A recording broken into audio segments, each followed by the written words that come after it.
My name is Andrew Bennett, and I own Trekker Trailers.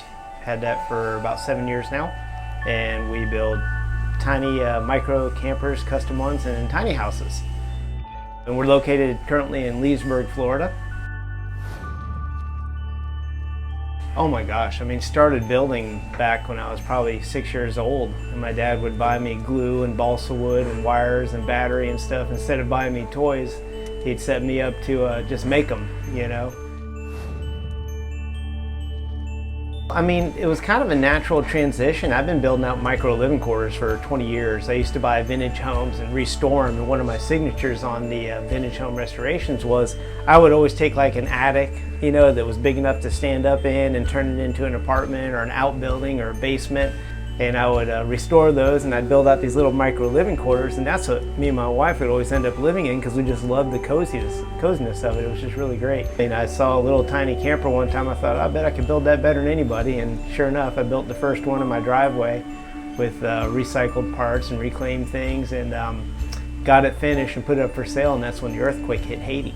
And so we sold that, and I paid, you know, for me to go down to Haiti, and we got a team together and went down there and did some stuff. So, and I thought, well, I'm kind of onto something. And then when the tiny house thing started getting out there in the public, I was like, well, I already can build campers, and I already build micro living quarters. Let me put it up on one of the listing sites, and it sold that day, full price. I thought, okay, maybe I need to build another one. So it kind of went from there, and now I'm on number 21. I think for one, it answers a lot of questions, solves a lot of issues. You got young couples, college kids, retired people, not necessarily need something, but want.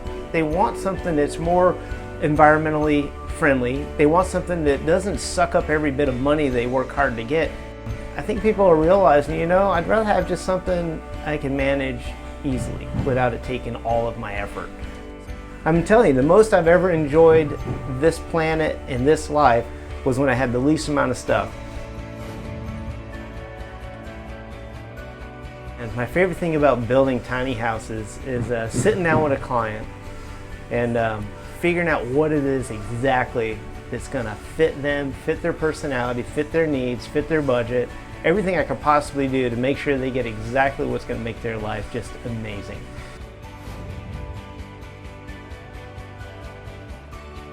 I think some of the core questions they should ask themselves when they're trying to decide whether to go tiny or not would be the reasons, really. You know, why would I go tiny? Am I doing it because I want to save money? Am I doing it because I want to save on the environment? You know, and what am I going to do with the money that I save?